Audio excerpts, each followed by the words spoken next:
우리 오늘 함께 보실 하나님의 말씀은 요한계시록 3장 7절로 13절의 말씀입니다. 저 한 절, 여러분 한 절 교독하도록 하겠습니다. 빌라델비아 교회의 사자에게 편지하라. 거룩하고 진실하사 다윗의 열쇠를 가지신 이 곧 열면 닫을 사람이 없고 닫으면 열 사람이 없는 그가 이르시되 볼지어다 내가 내 앞에 열린 문을 두었으되 능히 닫을 사람이 없으리라. 내가 내 행위를 아노니 내가 작은 능력을 가지고서도 내 말을 지키며 내 이름을 배반하지 아니하였도다. 보라, 사탄의 회당 곧 자칭 유대인이라 하나 그렇지 아니하고 거짓말하는 자들 중에서 며칠 내게 주어 그들로 와서 내 발 앞에 절하게 하고 내가 너를 사랑하는 줄을 알게 하리라. 내가 나의 인내의 말씀을 지켰은즉 내가 또한 너를 지켜 시험의 때를 면하게 하리니 이는 장차 온 세상에 임하여 땅에 거하는 자들을 시험할 때라. 내가 속히 오리니 내가 가진 것을 굳게 잡아 아무도 내 면류관을 빼앗지 못하게 하라. 이기는 자는 내 하나님의 성전에 기둥이 되게 하리니 그가 결코 다시 나가지 아니하리라. 내가 하나님의 이름과 하나님의 성 곧 하늘에서 내 하나님께로부터 내려오는 새 예루살렘의 이름과 나의 새 이름을 그의 위에 기록하리라. 귀 있는 자는 성령이 교회들에게 하시는 말씀을 들을지어다. 아멘. 오늘 빌라델비아 교회에게 보내는 편지를 함께 살펴보도록 하겠습니다. 빌라델비아 교회는 요한계시록 7교회 중에 책망이 없는 교회로 딱 서머나 교회와 빌라델비아 교회 두 교회가 딱 있습니다. 서머나 교회도 그렇지만 빌라델비아 교회의 상황도 그렇게 썩 좋지 않았습니다. 그런 중에도 이 빌라델비아 교회의 성도들은 믿음을 굳게 지켜서 주님께 칭찬을 받습니다. 오늘 이 빌라델비아 교회에 대한 편지를 함께 살펴보면서 우리도 빌라델비아 교회와 같이 주님께 큰 칭찬과 위로를 받는 우리가 되기를 간절히 소망합니다. 빌라델비아는 소아테네라고 불릴 정도로 많은 우상의 신전이 있었다고 합니다. 게다가 또 빌라델비아의 유대 그리스도인들은 유대 공동체로부터 추방되어 버림받았습니다. 빌라델비아의 성도들에게 유대인의 회당은 굳게 닫혀버려 있던 것이죠. 유대 공동체에서는 버림받고 도시에는 우상이 난무합니다. 안으로는 유대인들에게 배척을 받고 밖으로는 우상의 어려운 상황 속에 있는 거죠. 빌라델비아 교회는 어디에도 어울릴 수 없는 고립을 경험하고 있었던 것입니다. 그런데 그렇게 고립된 빌라델비아 교회를 향해서 주님이 자신을 이렇게 소개하십니다. 우리 계시록 3장 7절 같이 한번 읽어보도록 하겠습니다. 빌라델비아 교회의 사자에게 편지하라. 거룩하고 진실하사 다윗의 열쇠를 가지시니 곧 열면 닫을 사람이 없고 닫으면 열 사람이 없는 그가 이르시되 아멘. 그리고 8절에 이어서 이렇게 말씀하시죠. 볼지어다 내가 내 앞에 열린 문을 두었으되. 빌라델비아 교회는 고립된 것처럼 보였습니다. 안으로도 밖으로도 어느 곳으로도 갈 수 없고 어울릴 수 없었습니다. 그런데 그렇지 않았습니다. 고립되어 있지 않았습니다. 다윗의 열쇠를 가지신 주님, 그분이 빌라델비아 교회를 향해서 활짝 열린 문을 두고 계셨기 때문입니다. 사방으로 우겨쌈을 당하여도 쌓이지 아니하고 답답한 일을 당하여도 낙심하지 않을 수 있는 비결이 여기에 있습니다. 사방이 막힌 것 같고 아무도 나를 받아주지 않는 그때에 세상이 아무리 우리를 에워싸고 고립시켜도 하늘 향하여 열린 문이 우리 성도들에게 있는 줄로 믿으시기를 바랍니다. 하늘 향하여 열린 문이 있는 거예요. 앞, 뒤, 옆 다 막혀 있지만 주님이 우리 앞에 열린 문을 두신 줄로 믿습니다. 빌라델비아 교회는 믿음으로 타협하지 않았기 때문에 생활 속에서 실질적인 불이익을 받았습니다.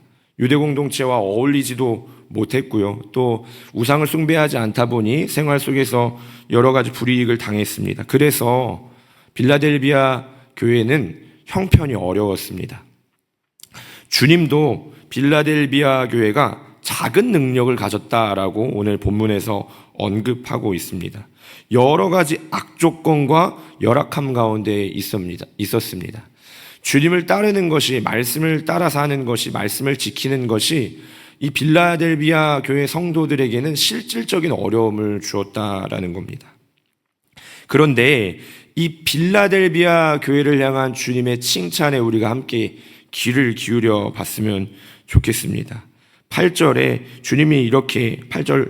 후반부에 주님이 이렇게 말씀하십니다. 내가 너의 행위를 아노니 네가 작은 능력을 가지고서도 내 말을 지키며 내 이름을 배반하지 아니하였도다. 빌라델비아는 명실공히 작은 능력을 가졌습니다. 누가 봐도 작은 능력이었습니다.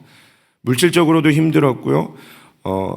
여러 핍박과 박해로 인해서 공동체 규모도 크지 않았습니다. 여러 조건이 열악했습니다. 그러나 그 작은 능력이 빌라델비아 교회의 사역과 그들의 믿음 생활에 장애가 되지 못했습니다. 능력이 작다고 해서 순종이 작지 않았습니다. 능력이 작다고 해서 주님 향한 마음이 작지 않았습니다. 능력보다 중요한 것은 마음인 줄로 압니다. 많은 능력을 가지고도 작은 일조차 해내지 못하는 사람들이 있고, 반대로 작은 능력을 가지고도 많은 일을 해내는 사람들이 있는 겁니다. 여러분, 빌라델비아 교회 성도들이 어떤 마음으로 그 믿음을 지켰을까요? 어떤 마음으로 그 말씀을 지켰을까요? 분명히 힘들고 버거운 순간이 있었을 거란 말이죠. 조금만 타협하면 됩니다. 조금만 타협해서 더 나은 형편을 누리고 싶은 순간이 왜 없었겠습니까? 그런데 주님 생각하니까 그럴 수가 없는 겁니다. 아무도 알아주는 이 없고 상황은 나날이 열악해져만 갑니다. 그런데 그때 주님의 위로가 있습니다. 주님이 말씀하십니다. 내가 너의 행위를 안다. 내가 안다. 너의 답답함을, 너의 슬픔을, 너가 어떤 마음으로 어떤 손해를 감수하며 그 말씀을 지키고 있는지 내가 안다. 아들아, 내가 안다. 딸아, 주님 말씀하시는 겁니다. 그리고 내가 너를 사랑한다. 주님이 아십니다. 그 마음, 작은 능력 가지고, 큰 능력이 아니라 작은 능력 가지고 고군분투하는 그 마음을 주님이 아십니다. 모든 감수한 손해를 주님이 아십니다. 아무도 몰라주는 것 같지만 주님이 다 아십니다. 사람들에게 배척당하던 그 순간 주님이 아십니다. 앞으로도 못 가고 뒤로도 못 가고 옆으로 둘러봐도 내 편이 없는 그 상황, 그 순간도 주님이 알아주십니다. 그리고 결국에 다 갚아주시는 거예요. 그 답답함과 그 서러움, 그 서글픔을 주님이 다 아시고 다 갚아주십니다. 주님이 이렇게 말씀하십니다. 내가 너를 사랑하는 줄을 알게 하리라. 할렐루야. 주님이 반드시 갚아주시는 줄로 믿습니다. 모든 상황을 역전시키시고 하나님이 우리를 얼마나 사랑하시는지 반드시 알게 하실 것입니다. 대적들이 우리 발 앞에 절하게 될 것입니다. 여러분, 우리 하나님 얼마나 멋진 분이십니까? 우리 하나님은 책임지시는 분이십니다. 인내의 말씀을 지키는 자를 친히 지켜주시는 분이십니다. 그러므로 환경과 상황에 굴복하지 말고 말씀 안에 거하시는 저와 여러분 되기를 간절히 축복합니다. 편의를 추구하다가 스스로가 스스로를 책임져야 하는 위험에 빠집니다. 그러나 우리는 스스로를 책임질 힘이 없죠. 그러나 주님 말씀에 거할 때, 주님의 말씀을 따를 때 주님이 우리를 책임져 주시는 줄로 믿습니다. 하나님은 자기의 말씀을 지키는 자를 친히 지켜주십니다. 책임져 주십니다. 마지막으로 한 가지만 나누고 말씀을 맺으려고 하는데요. 주님께서는 끝까지 인내로서 말씀 안에 거하는 이기는 자에게 아주 근사한 약속을 하시는데요. 우리 12절 말씀 같이 한번 읽어보겠습니다. 12절 함께 읽겠습니다. 이기는 자는 내 하나님 성전에 기둥이 되게 하리니 그가 결코 다시 나가지 아니하리라. 내가 하나님의 이름과 하나님의 성 곧 하늘에서 내 하나님께로부터 내려오는 새 예루살렘의 이름과 나의 새 이름을 그 위에 기록하리라. 아멘. 주님 말씀하십니다. 우리를 하나님의 성전 기둥 삼아 주시고 그 위에 이름을 기록하시겠다라는 약속입니다. 빌라델비아 교회가 작은 능력을 가진 교회라고 주님 말씀하십니다. 그런데 기둥을 삼아 주시겠다라고 합니다. 건물에서 기둥이 차지하는 역할에 대해서 여러분들 다 아실 줄로 압니다. 가장 튼튼하고 가장 강한 것, 그것이 기둥입니다. 하나님의 성전을 떠받치는 기둥으로 이 작은 능력을 가진 빌라델비아 교회를 기둥 삼아 주시겠다라는 겁니다. 여러분, 능력이 중요한 것이 아닙니다. 하나님을 향한 순종, 그 순종을 하나님이 기뻐하시고 우리를 기둥 삼아 주시는 줄로 믿습니다. 작은 능력을 가지고도 하나님께 크게 쓰임받는 저와 여러분 되기를 간절히 소망합니다. 게다가 그 위에 무엇을 기록하시겠다 하십니까? 이름을 기록하시겠다 말씀하십니다. 주님의 이름을 기록하신다라고 말씀하십니다. 여러분, 이름을 새기는 행위는요, 소유를 표시하는 것입니다. 왜 우리가 이제 어릴 때 학용품에다가 이름을 적잖아요. 이름을 적으면 누구나 다 아는 거예요. 이것은 박만호의 것이구나. 주님이 우리를 기둥 삼아 주시고 우리에게 하나님의 이름과 새 예루살렘의 이름과 나의 이름을 기록하리라 주님 말씀하셨습니다. 주님이 명백하게 온 세상이 알도록 우리를 주님의 소유라고 인정해 주신다라는 것입니다. 주님 말씀하시는 겁니다. 내 이름을 새기리라. 너는 내 것이라. 아무도 빼앗을 수 없는 내 것이라 말씀하십니다. 사랑하는 여러분, 사방이 막히고 온갖 불이익에 휩싸여 있던 빌라델비아 성도들에게 이 말씀이 얼마나 큰 위로였을까요? 그렇지, 세상이 나를 버려도 나는 주님의 소유지. 나 주님 거지. 앞, 뒤, 옆, 사방이 다 막혀도 하늘 향하여 열린 문이 나에게 있지. 그렇지, 하나님이 나를 알아주시지. 나의 원통함, 손에 주님이 다 알아주시지 하고 그 위로가 우리 빌라델비아 교회에게 있었고 오늘 우리에게도 있는 줄로 믿습니다. 여러분, 진리를 따르는 삶이 결코 손해보는 삶이 아닌 줄로 믿습니다.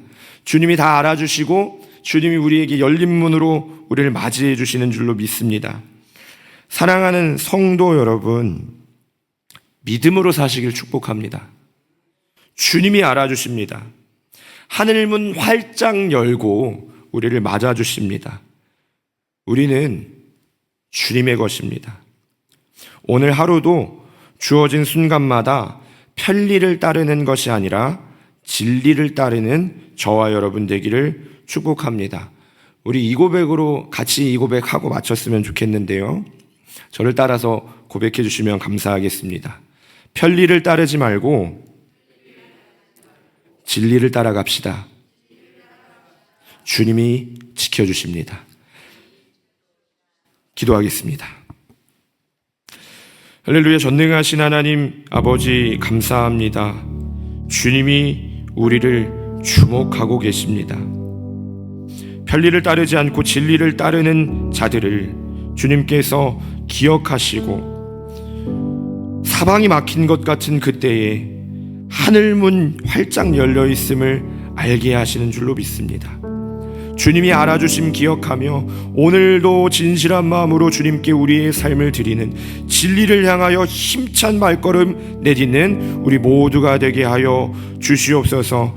하나님, 이 시간에 귀한 예물 드린 손길이 있습니다. 이슬미 청년, 오하엘, 오하랑 어린이, 오하겸 어린이 주님께 예물 드립니다.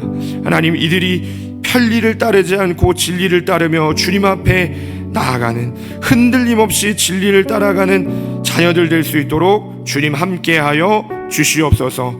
오늘 하루도 주님 붙들어 주실 것 기대하고 사모하며 거룩하신 우리 구주 예수님의 이름으로 기도드렸습니다. 아멘.